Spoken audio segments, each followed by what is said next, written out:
Shotcaller Nation, it's your boys, the Shotcallers, back with another podcast episode. The date is September 16, 2019, and we are back to talk basketball. As always, I'm your host, JV. To my right, I got my boy, Richard Kill Switch Bustos. What's going on, everybody?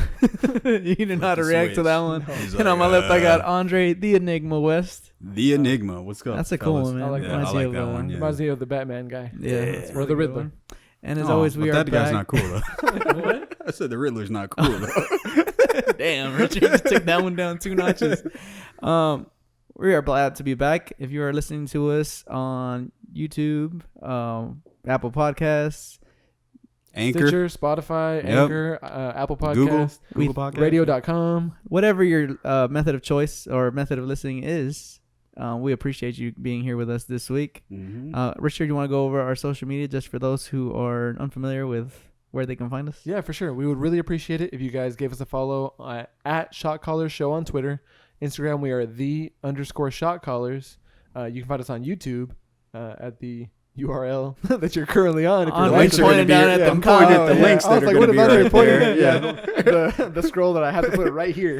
Now you got to do it. So yeah, thanks for putting me in a corner here. Yes, sir. But yeah, so that, please, we got another 5-star review, a couple 5-star reviews since we last recorded. Racking them up. And we got a review saying that they just can't go on without us. So we appreciate everybody that puts in a review. Puts a lot of pressure on us. Yeah, exactly. Now we can't stop. We I know, right? going. We got to keep this guy coming. Yeah. So we really appreciate you, whoever that was. We'll probably get your name down here, but we appreciate you leaving that comment. Means a lot. We'd love to know that you guys are listening and that you are enjoying the show. But as always, let's go ahead and kick off our segment, or let's kick off this show with our new segment.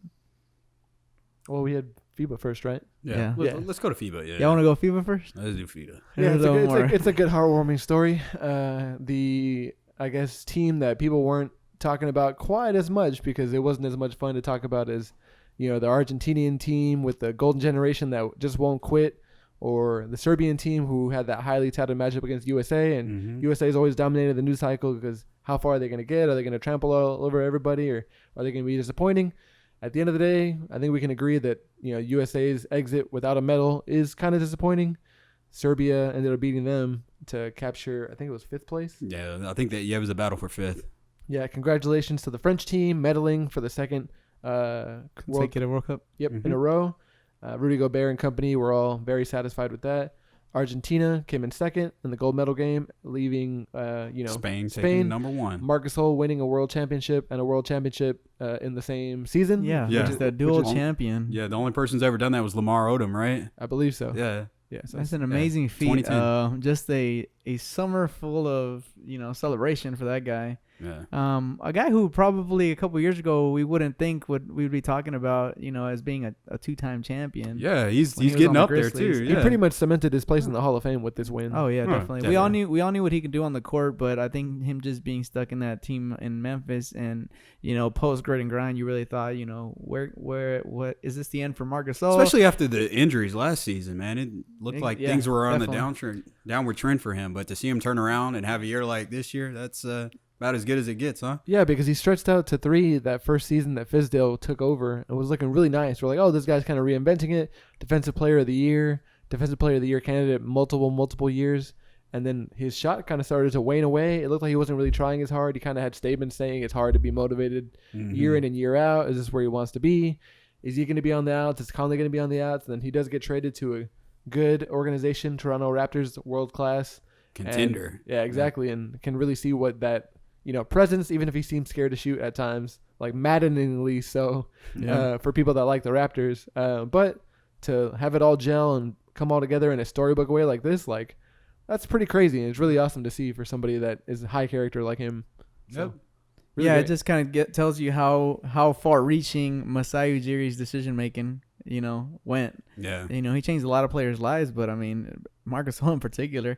And granted, his successes with Spain, I think, might have nothing to do with his play in Toronto, but I think it does have to do with kind of carrying that momentum, right? Where you're feeling yourself. Yeah, you're coming off of the top of the world victory, and you're like, all right, I just celebrating. Won. Yeah. And it's crazy because most people, and you talked about this with Dirk when we won the title. Draymond drinking all the champagne and stuff like that. Marcus Gasol drinking all the champagne. Exactly. That dude was twisted. He was drinking all the champagne as well, but he was able to, make it happen for his country. And just looking at like his online presence, like those guys in Spain take a lot of pride in that W. Hernan Gomez went off on his Twitter. Ricky Rubio using some of that Spanish MVP. vulgarities. Yeah. That was awesome to see that. And then Ricky Rubio, that's huge for him as well. Dude, he was shooting the lights out, dude. He was perfect from the free throw line in the championship game. Really good free throw percentage, I believe field goal percentage, 6 for 11 from the floor. Man, 5 for 9 from 2. 3-pointers, 1 for 2, so 50%. That's really good. The line's a little bit shorter in FIBA, of course, and being around like your, I guess, best friends that you've been hooping with for years on years can really make you comfortable. right? As long as he's been competing in Europe, basically before he came to the NBA. But it was really nice to see him looking in his flow. Minnesota was kind of stop and start with him, especially as they started getting towards trading him. And he was really good, especially the first season on the Jazz. But I feel like the system over there with Coach Snyder wasn't like, here, Ricky, you can handle the ball in every possession and be the assist machine that he always liked to be. Right. It was more like, Joe Ingles, you're going to handle it some. Donovan Mitchell's going to handle it some.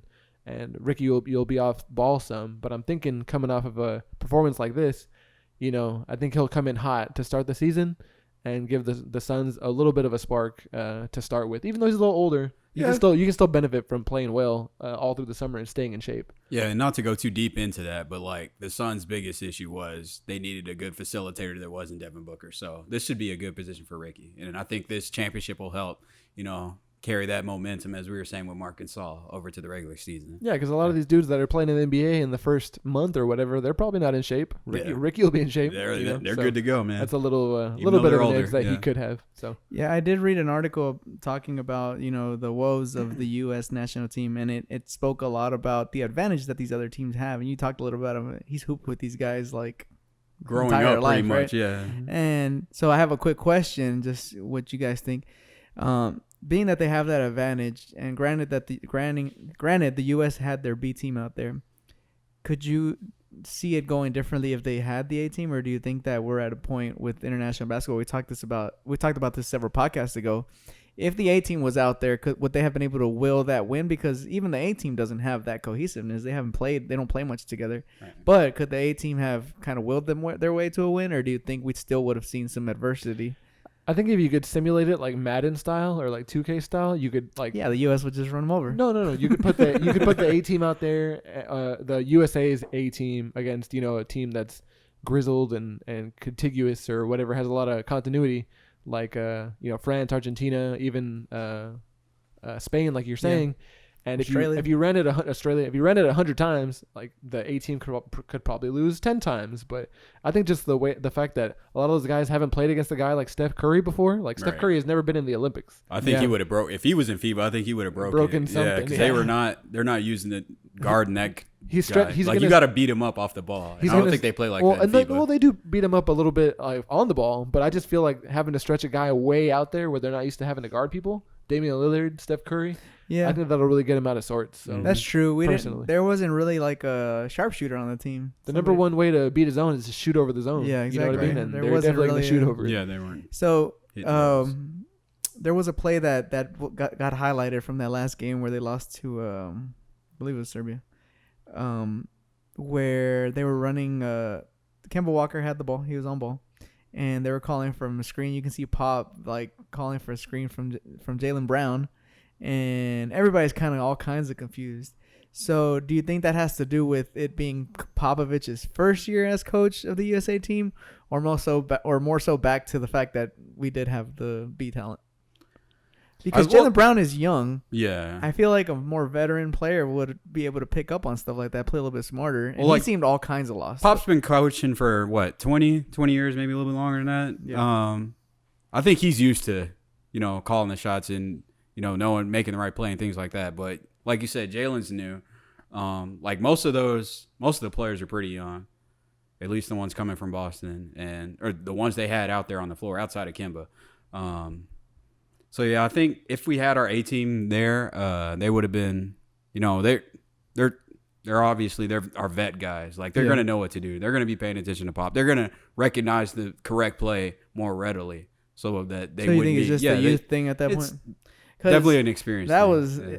and I'll show you guys this play later. But essentially, it was supposed to be an off-ball screen so Yeah. that Harrison Barnes could come off and basically, come off the screen, dish it to him, and he's got a wide open, shot from like 16 feet, 15 Right. feet, which Harrison Barnes can hit that all day.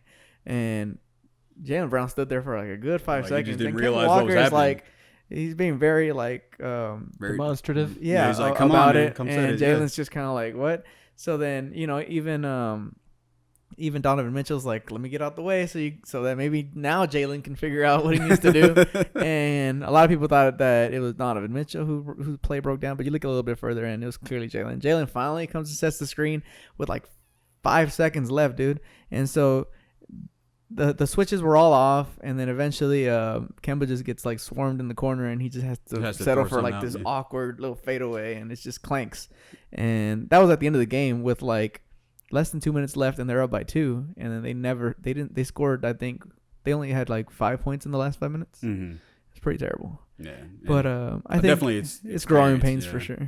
for sure. Especially those two, they're going to be playing together a lot going forward, so they're going to have to figure it out. That's Like- another thing, right? like- Could we be seeing some early signs of frustration? Yeah, I think Yeah. it's way too soon to start. Blow it up, That Boston. angle. And that's something that plagues. That's something that kind of gets on my nerves watching games sometimes. Is how long teams take to get into their actions or whatever. Because then you don't have a backup plan. You don't have time to run a second action if you get bottled up. You talking Right. about Houston? No, well that's different. That's like That's the entire Houston That's the offense. entire idea.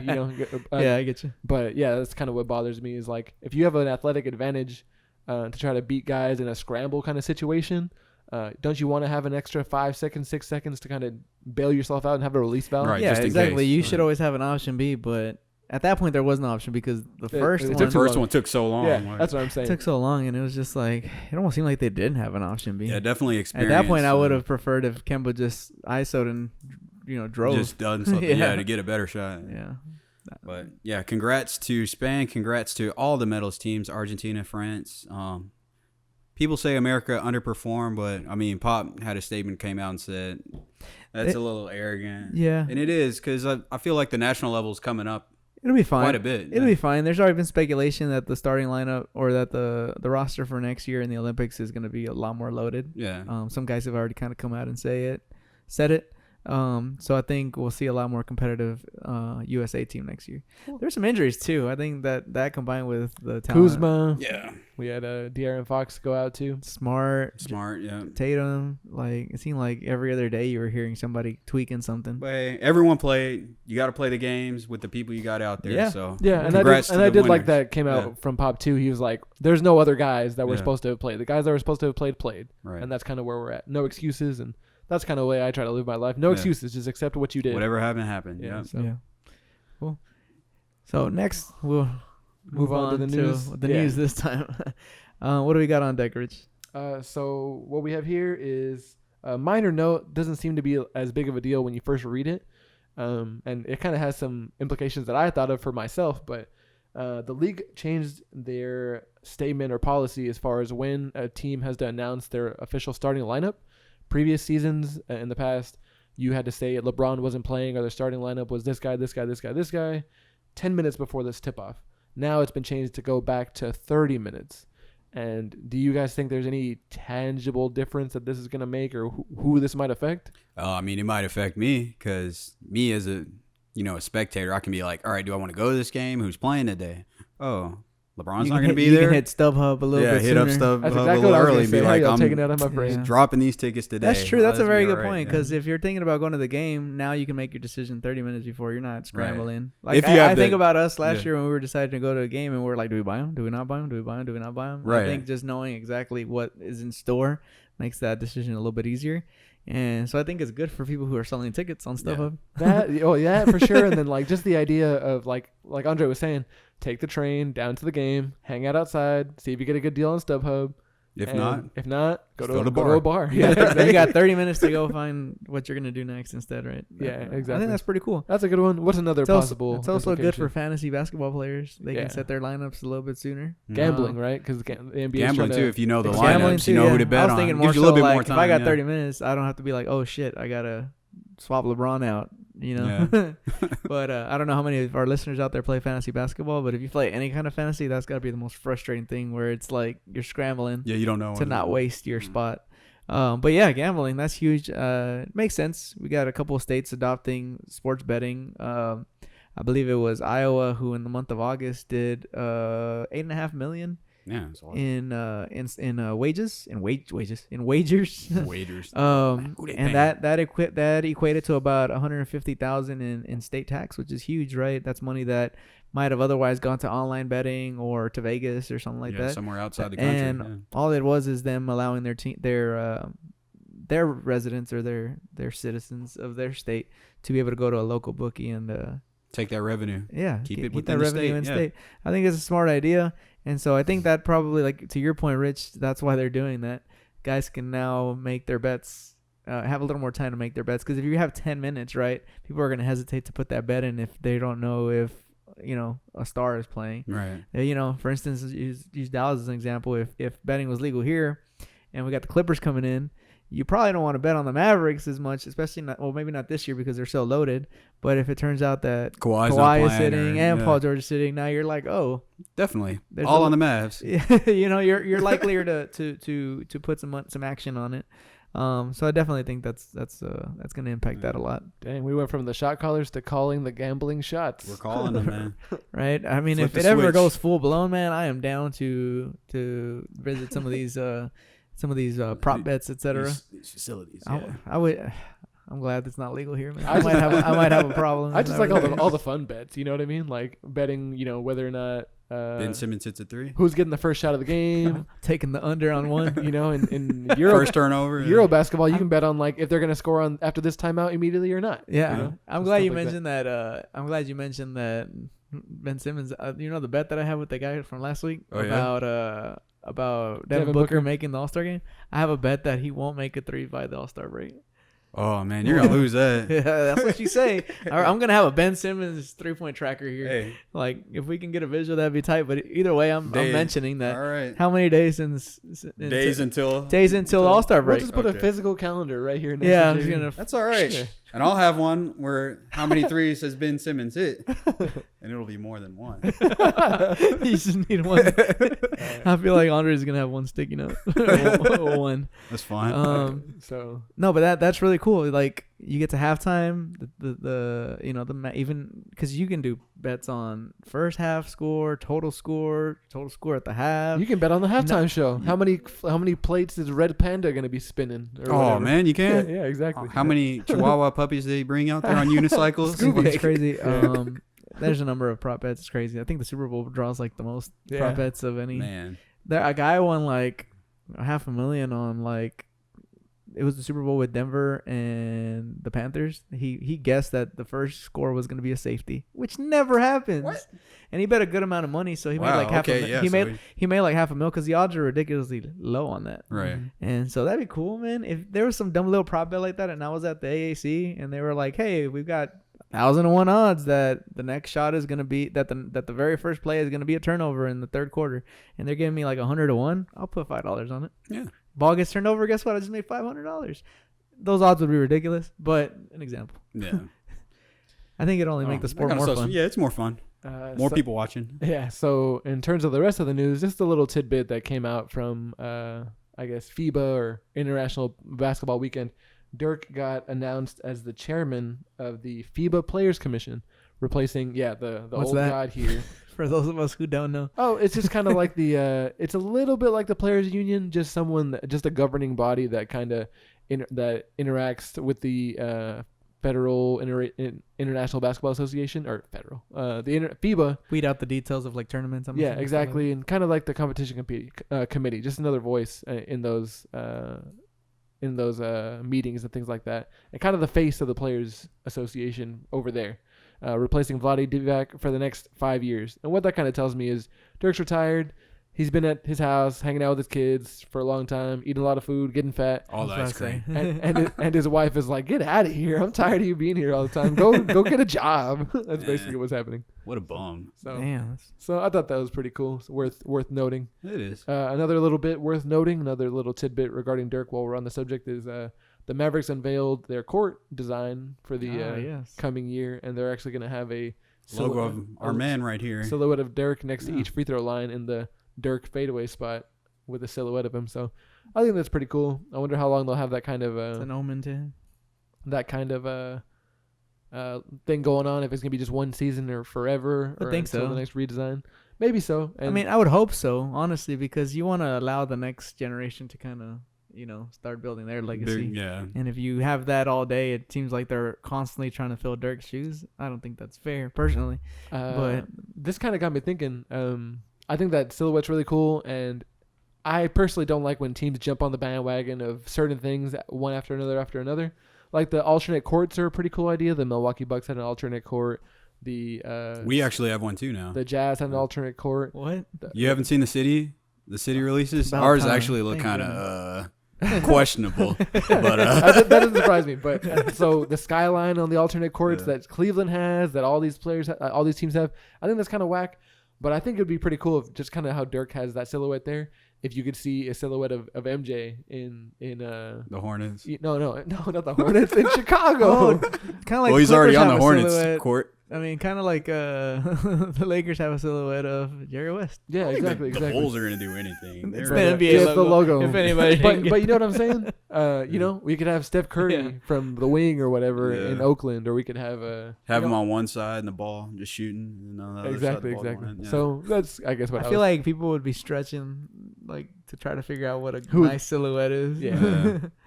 I think Steph Curry would be an easy one. yeah, Steph Curry, Michael Jordan is what immediately came to mind.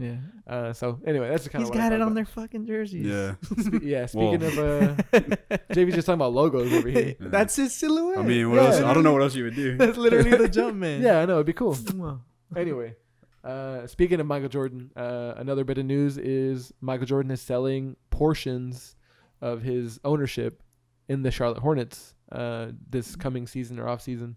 I was digging a little bit into that, and it turns out that when Michael Jordan bought his share of the team, I think it was 2010, he ended up with 55% of the interest, and year over year, the Hornets were actually taking, or Bobcats, I think it was It was Bobcats back Bobcats, then. were taking losses. Not a really popular team, setting records for losses, not a lot of attendance, and in years that they were in the negative, Michael Jordan would fund and get them back to, I guess, zero or back in the green or the black. And in doing so, he would earn more and more of the team. So to this point, insiders close to the team came out of their local newspaper up in Charlotte, said that he had 95% control. Oh shit! And super majority. pretty crazy, right? Yeah. And so I think he could sell a good chunk and still be the majority owner. And especially since the team is probably The increased value has gone up, Yeah. I think, almost not the 5 times. We're not the economic shot callers, but sales of the teams like the Bucks and the Clippers in recent years have definitely risen values for different teams. So pretty interesting. We all know Mike Jordan's a pretty ruthless businessman. Part of the reason he came back to play for the Wizards was to kind of get in the good graces of ownership at that time and kind of get his foot in the door to own the team, own a team. He was like an the donc who Hornets. suited up and played. Yeah, exactly. Yeah, That's crazy. So we all know he's a good businessman, especially with his lifetime deal with Nike, first of its kind. So I'm sure he's making a profit. So Oh yeah, I'm there definitely. I think them Jordan shoes are starting to struggle, man. That's why. Yeah, that's got to be it, man. Times are hard for old Mike. Gotta man. Well, it make doesn't seem like there's as much of demand just by just looking online and seeing the hype around his shoes coming out. They still sell out though. Well, man. yeah, the old the re-releases of the old designs, the Retros. the new designs. I mean, it's always been like that though. People care about the But retros. even some of the retros don't sell out. Like you can still find. That's good for me. You can still find some of these 4s and 12s and stuff. I that think came out they've this year. increased production because they're trying. I think they said they were trying to combat the They don't want reseller people market getting- a bit. or people getting killed in the parking That lot. actually makes more sense. Yeah. Like why allow the aftermarket or the resale market to make all the money. make all this All the margin money when there's you people want to buy. just make them, more Yeah. and people will buy it. Yeah, they've restocked a lot Margin on recently. shoes is ridiculous anyway. You might as well make more. Mhm. Yep. It'd be interesting to see what their sales are. I mean, I doubt there probably is somewhere in Nike's like earnings. There's probably like a Jordan sector that Yeah, it tells you that. But we're not here to. yeah. freaking This talk. isn't Jordan economics. Yeah, calling the economic shots. Yeah. But anyway, so last bit of news: Sean Livingston put a bow tie on his career, announced his retirement, retiring as a Warrior. Yeah. So Had a bumpy start, Yeah, but just man, thinking about imagine that Ramiro's turnaround. question last week. He was talking about what the bigger losses are now. They have lost both of them completely. All three of them. Yeah. Well, yeah, I meant the two pair, but yeah. So now they didn't get KD and they lost the other two. Yeah. It's crazy. And But- they're still contenders. Crazy. One of the better stories, going from that injury. What was it? It was like a knee. It was a knee, right? That It was was a- it like was a horrific That was knee an injury. obliteration of the Yeah. knee. Came I back? think is what it I is. saw a cool little picture of it. It was a like cool some- picture. No, hold on, not of the injury. I just saw a cool picture, like kind of paying respect to him, where it was like him on the gurney, but then the next two pictures were him holding up the trophy, and then the two, and then the three. Yeah. Yeah. That's pretty cool. His knee pretty much exploded. It Yeah. was crazy. And Yeah. I don't think he'll get retired in the new Chase Center or wherever the There's a Warriors- long line I'm sure over they'll there, do dog. something nice. But for what him. I think Yeah. they will do There's is a long line right there. I think they will put up a commemorative, like maybe not a banner, but like a ring or something. Not What about his number? Not a physical ring. Not his number. I'm saying. You don't think they'll retire his number? That's what I'm saying. I don't think he'll be retired. Oh, okay. But I think that they'll put like a commemorative memorabilia of some sort for everyone to see for that entire record-breaking team, the Yeah. 73 and And he'll be a 9 part of that. Warriors, even though they didn't win that championship and LeBron came in, stole the thunder. I think that'd be a nice way for them to commemorate his career. Yeah. So, man, before he was the walking minus man, he was straight money from that mid-range. That was crazy. Yeah, I Yeah. remember you talking about him being a piece that would help out a lot of teams, including the Mavs. I mean, yeah, guaranteed 6 to 8 every night. But yeah. But so- also, there was some more news. oh, what you got, Andre? Orlando Magic. Oh yeah, sorry, we left this one in Andre's court over here. Yeah. Any Yeah. So y'all might want to guess which team this player used to play for. Whoever Andre's what they come up with. What you got, Andre? Yeah, Orlando Magic confirmed the extension for Markelle Fultz through 2021. So What does that mean, Andre? that means that they're willing to throw the money at him. And the thing is, like, they didn't have to confirm that until October 31st. They got all this time, So but what they do you decided to spec- do it now. Just go ahead and tell So us what do what you- you're speculating, Doug. I'm saying, yeah, they could have done it just to, try to massage Tell us the what ego you're trying and to say, stuff. Andre. But I'm thinking Markelle Fultz might be Oh my he God. might be pretty good right Might now. have found his spark. Is that what you're saying? Yeah, maybe the shot's back. They saw The that. hezzy pull up Jimbo's back. I You think- don't think so? I mean, it is a vote of confidence. They could have gotten someone else at the minimum or at a lower Like salary. that's $12 million in the cap. Yeah. But I mean, for a team like that, realistically, like it's not gonna hurt them. Yeah, I mean, I But- think what other choice did you have to spend those $12 million on? I think you pick up that option. Right. I think they picked it up with the hope that he does produce at a 12, because nowadays a $12 million production isn't what a $12 million production was even 5 years ago. Post Right. 2016, a $12 million production is kind of a bargain, right? You get that's But $12 million is for a good role player, pretty much. for a starter. No, Not good role, a a starter. good role player is what For you're a saying. good role player. Yeah, but what is he gonna do for them? He's gonna come off the bench. Oh, Yeah. okay. Well, then, Yeah. then Yeah. that's still a bargain, though. If Yeah. you look at other teams, they're paying guys off the bench 15 to 20 million. So, but I don't think that they suddenly found some magic in Maybe they practice. did, man. They got Disney I don't World know. and I don't know. Have you seen Hogwarts any of, is over have there, you, man. Have you seen Harry any Potter World. You don't know what they got. Have, in ha- Diagon Alley. They haven't put out an Instagram video, so I can't. It's because it's under wraps. You can't. All these East teams think they got it in the bag. You but know, they that's don't. the confirmation is when they come they're out on gonna that. release the Fultz. They It's need gonna a- be Fultz against the Sixers, East Conference Finals. Oh my redemption gosh. art. Eastern Conference Finals. I am a little up on the Magic. I think Evan Fournier showed a lot of good shooting in this year's tournament Mhm. for FIBA. So I'm kind of up on him, up on Vucevic, even though he kind of had the best season of his career last year. I wonder how much higher it can go, Well, he's 28. He's still. or if he can sustain it. You know what I I mean? can see But him making the All-Star game. with Fournier shooting, and if Fultz kind of turns the corner, maybe they can be a little feisty and get a 7th seed I hope he instead of an does. 8th seed, Mhm. I'm not hating. or I a hope he 6th does. seed instead of a 7th seed. That's all I asked, man. So. I Did they always make wanna- any I big? always- They didn't have any big signings or. No, trades they're over kind the of running summer? it back a little Yeah, bit. yeah, Yeah, yeah. they're up on their playoff The berth. only so. thing is, They'll probably make the playoffs again. yeah. And I think Vooch will make the All-Star game. Our again. star game, yeah. All right, Would be so- cool. Yeah. Is that it for the news, Yeah, Andre? that's That it. does That's- it for there the- wasn't Uh, much this year or this week. The Portland Trailblazers. No, I'm just kidding. Thanks. All right, what's next, JB? Next on the agenda is we have fan mail. Some fan mail. This one is from Kyle. Kyle wants to know. It's a simple question, and a question that we've heard many, many times being talked about. Who is better all time, LeBron or Kobe? All right, let's go back to Andre on this one. Dang, y'all put me on the spot like that. Or if JB's ready to go. It's like Me? It's easy. Oh, yeah, I think- let's let JV go. I'm gonna answer. I'm gonna do the You're gonna be egalitarian. I guess so. You're gonna go both ways. Yeah, a little bit. So I think if we're talking about who has the better resume when it comes to, and I think a lot of players would agree that postseason performance is what they care about more. I think if we're looking at that, Kobe has to have the upper hand on there, despite LeBron being to 9 finals. Mm-hmm. Kobe has 5 rings, and he did it with the same team. Granted, he had Shaq for the first three-peat, but he won the other 2, and he stayed put. He was able to gather a team of guys around him: Marc Gasol, Andrew Bynum, Metta, World Peace, and go on that back-to-back run. And a lot of people thought they would go for the three-peat again, and then they ran into the Mavericks, and I don't think anybody expected a sweep to happen in that series. And I talked about it last week. I feel like if Bynum had continued to produce the way he was, they could have been right back in the hunt for the finals. But the 5 rings, he's got scoring titles, I believe. He's got the MVP. He's got the regular season MVP. He's got a Finals MVP. Multiple All-Star games. I lose count. It's probably close to 20. 13 or 14. Oh my It's probably God. close He's got 2 numbers retired. He's got 2 numbers retired. Man. Playing for one of the most marketable franchises and being one of the most marketable guys. And granted, the other guy is just as marketable.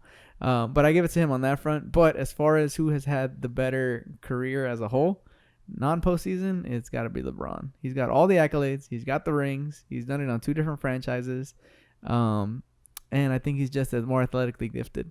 And I think if I were to start a franchise and you were to tell me, I would take today's LeBron over a younger Kobe, just because I feel like he is a lot more efficient than Kobe was ever at his peak. And you can see that in the points per game. You can see that in the field goal percentage. You can see that in the assists. He's the ultimate facilitator. He's the all-time leader in assists for small forwards. Mm-hmm. Yeah, he's such a product of his era. So was Kobe Bryant. You were saying his efficiency Yeah. wasn't super high. A lot of people weren't really high back then, just because of the nature of where the shots were coming from, the kind of defenses that were able to be played back then. Whereas LeBron, I'm talking about era in the sense of style of play. LeBron's benefiting from the era of player empowerment, where players can really dictate what's going to happen with their franchise. Like, we've seen unreal amounts of leverage that LeBron put over the Cleveland Cavaliers by signing those 1+1 deals and saying, you better load up on this team right now this season and pay as much as we have to pay to get this team around me, or else I'm just going to leave. That's something that we'd never seen before. And you could fault LeBron for that, as someone that maybe has done that in the past, being myself, has. Or you can say he kind of created that by taking his free agency and going to South Beach, and then once he saw the writing on the wall over there, going back to the Cleveland Cavaliers with a fresh set of All-Stars, 2 by his side in either place. So I can't remember who was quoted talking about LeBron this week. But it was Draymond. They asked Draymond about LeBron and what his legacy ultimately, kind of summarizes his legacy, and he talked about that. He said that what he's done for the individual, for the player, as far as putting more power in their hands, is his bigger legacy than anything he did on the court. And I think that's a testament to him as not only an athlete, but as an individual. And I think that's part of it. I think it gets overlooked because Kobe's such a gym junkie. Yeah. Get in the gym early, perfect your craft, and just go out there and play. He even talked shit the other day about people. Yeah. He's like, load management, what the fuck? We're being paid to perform every night. Right, yeah. And so that's where they differ, right? But I think people get lost in that, and they just think, oh, well, Kobe's you think Mamba. about LeBron, he's managing his body, he's taking games off the rest, stuff like that. And everything. I mean, Kobe, he actually played more games. He's played more games than Kobe at this point. Yeah. But through sheer longevity, man. He's gonna have he's got more playoff minutes played in history, I think, at this point, is what I learned. Yeah. What I looked at, he's gonna be knocking on the door for number 1 all-time leading scorer. Oh yeah, he's gonna be knocking on number 1 for a lot. So I got a little bit more to say, but Andre, who's your pick? I mean, they're both, accolades aside, they're both pretty well decorated. LeBron number 1, small forward. Kobe number 2, shooting guard. But I'm going to have to go with LeBron, man, even though the finals record is, that's one of the big arguments that people bring up. 5 rings is more than 3, stuff like that. But LeBron, he went against some pretty historically great teams. Spurs are really good. Warriors are really good. What? No, why are you laughing? Yeah, they are good. Really good teams. Really good teams. I mean, so were the Pistons in the 2004. The Mavericks ended up being Yeah, really but good they too. lost to the Mavericks are Pistons. really right. good. I'm saying they were really good. And, Oh, you're talking about who they But lost the Mavericks, to? both of them And lost. To, LeBron. both of them lost to those and Mavericks, LeBron, though. LeBron lost to the Spurs, So, and LeBron lost to the Kobe, But but in the finals, he only lost to the Celtics and the Pistons, right? Celtics and Pistons. That's the only two teams that Yeah, in Kobe the lost finals. to, right? Yeah. I'm not saying that's not like anyone. I'm just saying that they were both good teams in both eras that they all played. Oh, in. gotcha. That's what I'm saying. So LeBron. I think LeBron. LeBron lost to the Spurs. I think and the Andre's Warriors. trying to say like the Warriors are like all time. Like Those Spurs, some of the Spurs teams are too. Like Yeah. 2014 Oh, you're Spurs. talking about Western Conference? Yeah. Yeah, that's true. 2014 They ran Spurs into are really some fucking tough Spurs. Good. Well, he's talking about the LeBron Spurs again. The ones No. that beat LeBron. Oh, you're talking about The LeBron ones that Spurs? beat Oh, LeBron. yeah. Make a Those are case for really LeBron. good teams. Yeah, for sure. But Well, it's funny that this question came up because I was talking to somebody about it this last week, and they were saying, well, you can't knock either of them because if which one was tougher? Because when Kobe ran through the West, he ran through a tougher West leading up until he got to the finals. And then, yeah, it almost seemed, and we remember when they played the Nets, when they played the Sixers, and then even later, and well, really only for those three, everybody would talk about it. Oh, whoever wins the West is going to win the title. I remember as an 11-year-old hearing that shit and believing it. Like, yeah, doesn't matter. Just get out of the West and you're going to win the title. And that's what I always lean. Did you not lean on that as a Mavericks fan growing up? Can we just get past the three freaking series? yeah, but there's more you got to take into context with that as well. Like Kobe, he had an all-time great coach. He had a pretty solid team around him in all those finals runs. Whereas look at LeBron, the best coach he's ever had was Eric Spoelstra, and that's a pretty good coach. Well, He's no maybe if Phil he didn't Jackson. run out his coaches, run his coaches out, allow him to. That's true as well. But I mean, because it's not like Shaq and Kobe were just like that. Well, Kobe tried to get out of himself. He's like, trade me. Yeah, Remember? They were like, no. and to be fair, LeBron spent the first 7 seasons of his career playing in a pretty shitty Mike Brown. organization. Yeah, like, he was terrible. He was a product of a and terrible he franchise. dragged those teams to the final. But the point I was making with that, because I didn't finish the second half of that. So which one? But individually, means more? yeah. Which one means more? Having to go through a tough conference and then having an easy road at the end of it?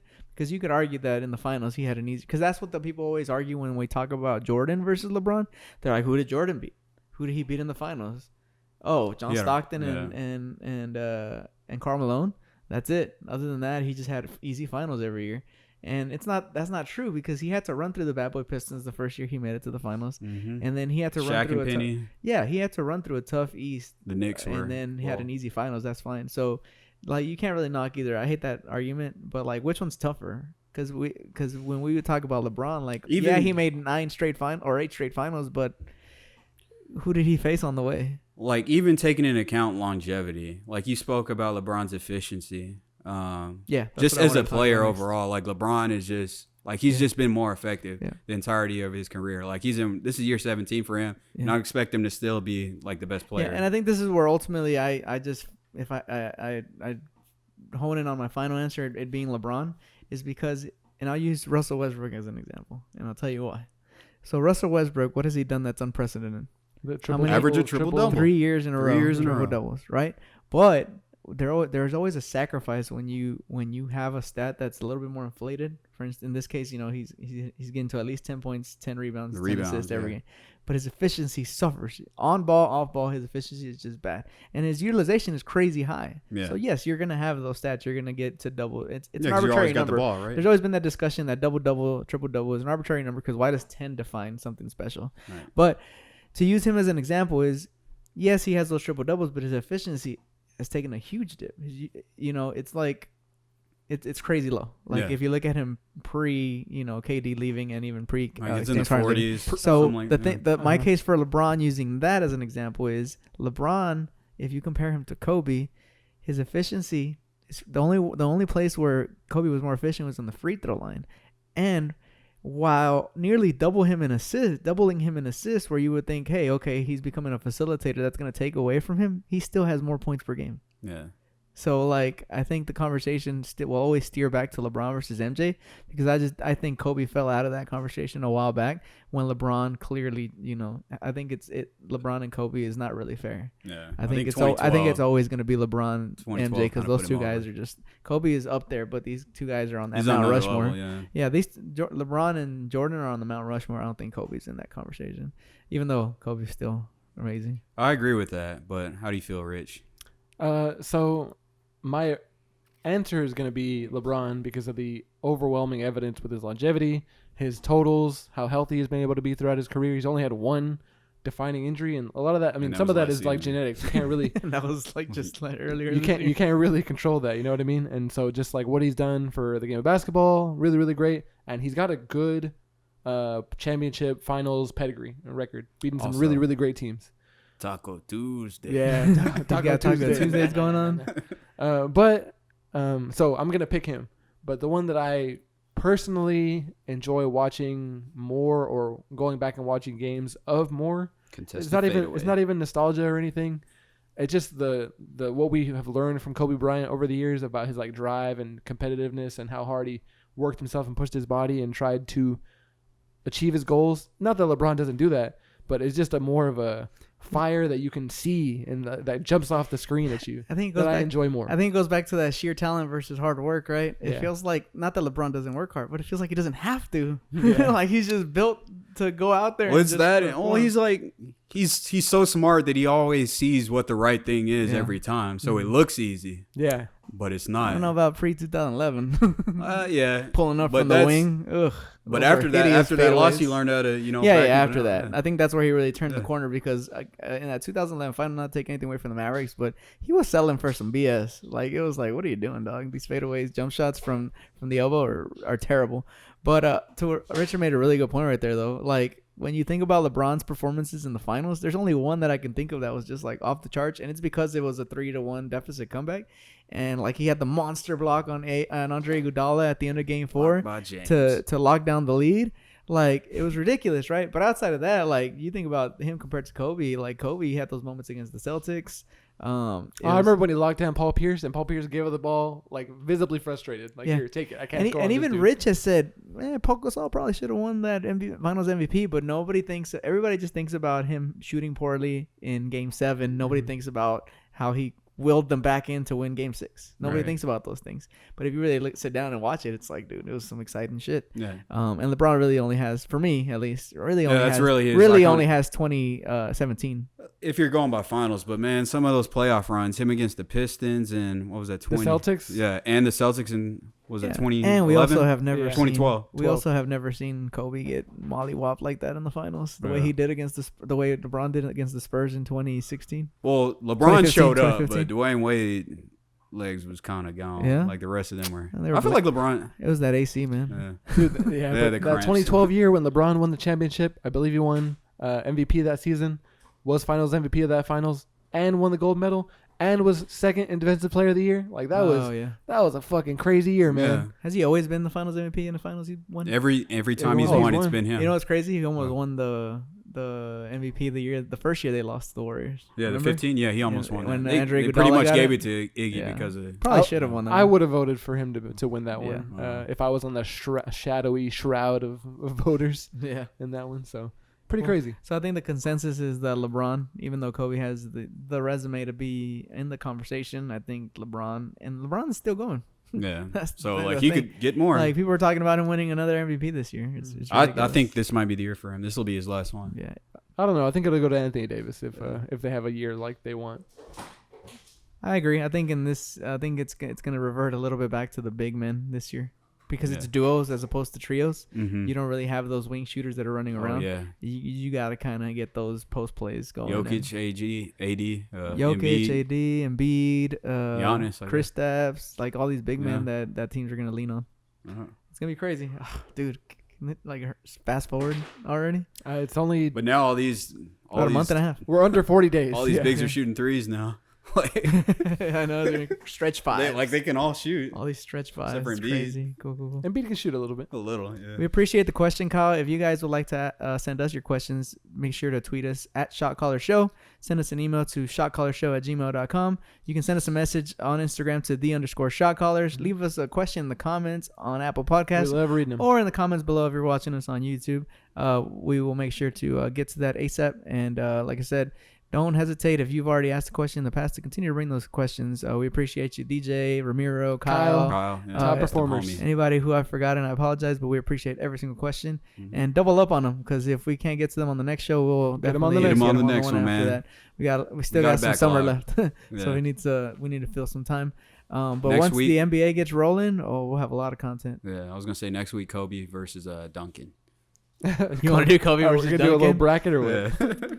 It's the KG, Kobe bracket. Kevin Garnett versus Sean Kemp. But, Deadlift that wouldn't Shrimp be so versus bad. Dirk Nowitzki. How about Vlade Divac versus Ronnie Cycling, the DJ? Ooh. Anyway, we There's had so many ifs out there. we had I versus- guess a special segment that we were gonna Yes, so a topical one, I guess. yeah, quick little segment to close out the show. There was a documentary, I believe it's called Dennis Rodman.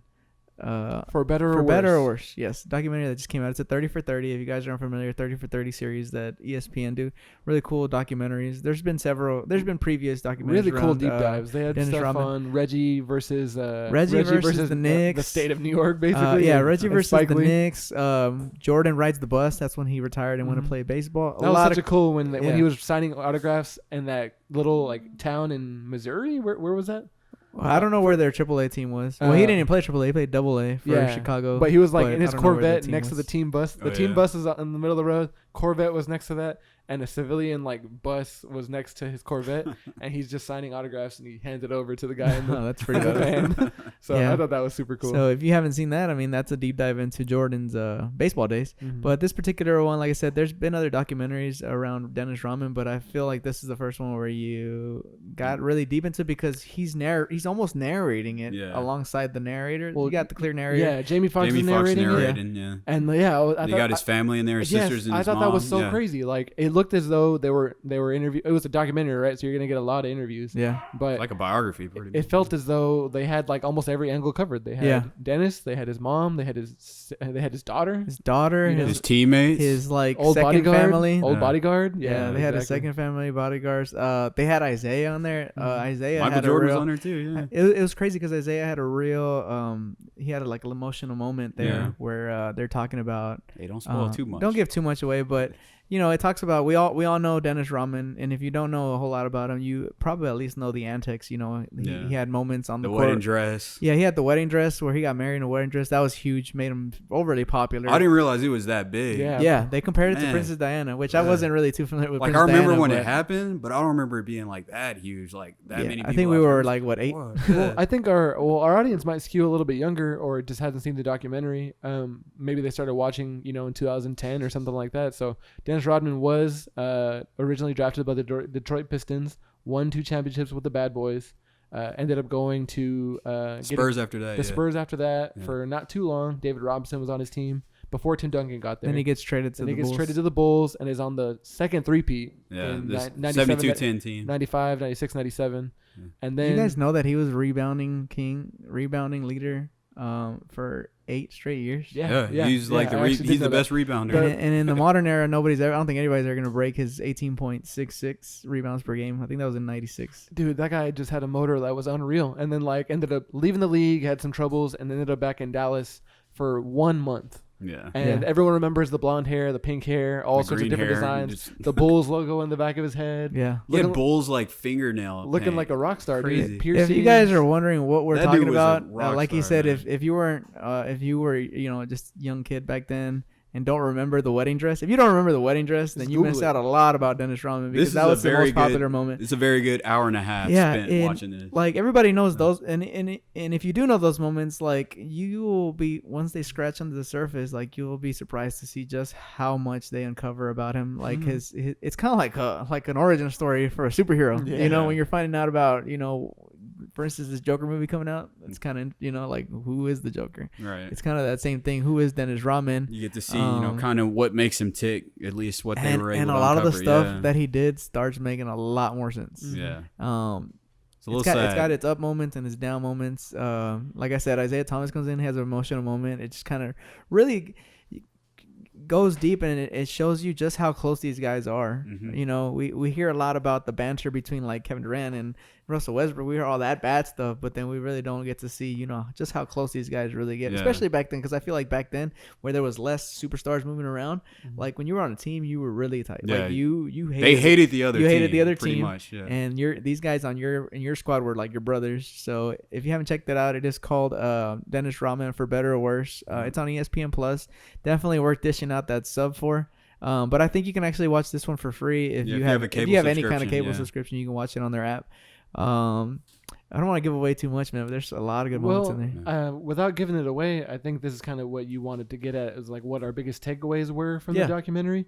And something that really hit me was like, yes, like it was really like the image in my mind from when I think of Dennis Rodman is just how energetic and how like just balls to the wall he was at every moment of the game. That's why his rebounding totals were so high, why he did all the things that nobody cared about. You know what I mean? The rebound and the nitty gritty stuff, getting in the fights. And the image that I think of is just him being literally horizontal to the ground, diving out of bounds above people's heads that are sitting in the sidelines. He'd almost annihilate. It's just terrifying, dude. Like this guy just flying up on top of you, and like, yeah, you agreed to sit in those seats, but I don't think you agreed to be like in the splash zone like that, like crazy. But that's not even what I was gonna say. So he ends up, crashing out of the NBA and not having a lot of money. And a lot of us think like, if you don't have a lot of money, like, oh, if I had millions of dollars, I'd be set, My problems, I'd be able to handle it perfectly. I'd have no problems. These guys don't know what the hell they're doing. And you realize, like, people say money's not the solution to everything or whatever like that. But, like, when he's going kind of towards rock bottom and he's just looking for his entourage, for people to be around him, he's spending all this money to get people to hang out with him, to get to feel loved, which is kind of what Isaiah Thomas is talking about, too. Yeah. It puts him into perspective, not just for him, but all sorts of players who, like, their value is maybe to play basketball. Their value is to provide for their family. Or we don't know what their true motivations are besides their job when we want to rip on these dudes for not being on Team USA or doing this or doing that. We don't know what it really is. And so for what we've uncovered in this documentary, we think is that he wanted that camaraderie and companionship. And it made me think of players like KD.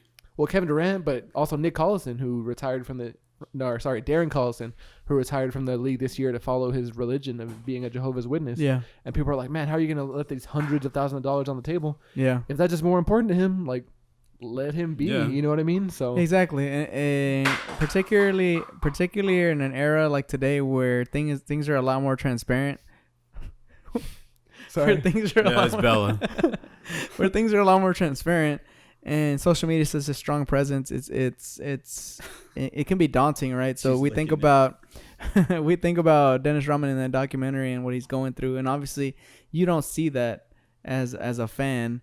And I can only imagine nowadays where players are having to see those mentions and people are just dogging them all day. I couldn't imagine him going through something like that back then. And just finally knowing his background and knowing why he was the way he was, it just kind of puts into perspective, like when we say things like shut up and play basketball, things like that. Shut up and dribble.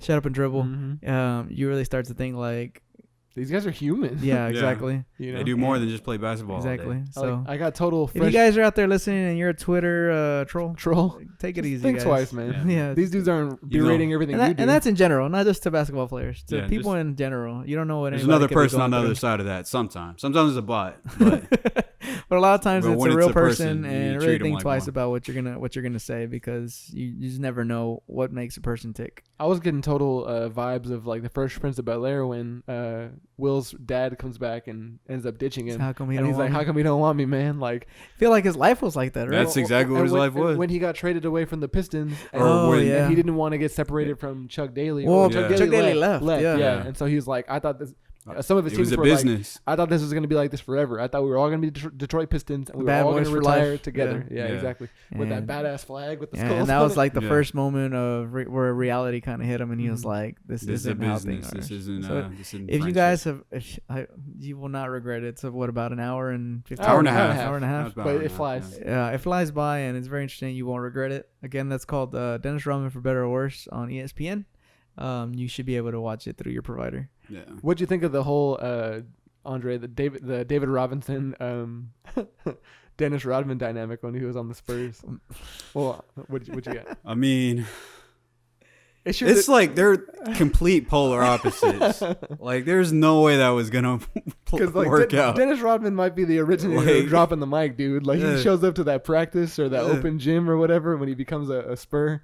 He takes off his shirt and has the blonde hair unveiled. Yeah, all the tattoos and piercings. Mohawk was looking good. Yeah. So It kind of it's funny because you almost like halfway through you're like, how the fuck did he end up on the Bulls? Yeah, exactly. And then they answer how he ended up on the Bulls, but you're like, how does he end up on the Bulls? Yeah. How does he go? Because it's very up and down. Yeah. It's like He's a roller coaster. It's constantly. like the highest the highs and the lowest the lows. yeah. And I mean, I'm just glad he's in the Hall of Fame, one of the best rebounders, or if not the best rebounder in the history of basketball. Oh, and so we're definitely not going to spoil this part, but if you haven't been keeping up with the news the past like 5, 6, 7 years or whatever, and you don't know about what happened to Dennis Rodman after basketball, you are in for a loop. Oh yeah, they touch on that. For It's pretty hilarious. His post NBA career is pretty crazy. Oh. Definitely check it out. Yep. Yeah, that's what we wanted to close it out with, guys. Just a little snip of what is on that documentary. Again, definitely recommend you checking it out. If you do watch it and you want to give us your insight on the documentary, shoot us a message to Shotcallers Show on Twitter. Send us an email to shotcallershow@gmail.com. Send us a message on Twitter. Instagram to _Shotcallers. And of course, you can always comment on the video, comments below on YouTube. Like, comment, subscribe. And leave us a review. And on a Apple special Podcasts. directive for y'all. If y'all think of a nickname that's as good as the Worm that Dennis Rodman has as his nickname, let us know what your favorite NBA nickname is. Worm. We're trying to bring nicknames There's back. a lot of nicknames. We got to do that nickname segment again. Oh, yeah, I forgot about we that. tried to guess it. That was pretty cool. Okay. But But that yeah. does it for us this time, though, guys. Until next time, I'm JV. I'm Rich. And I'm Andre. And we're the Enigma. Shotcallers. The Enigma. Catch y'all next time. Enigma. Signing off.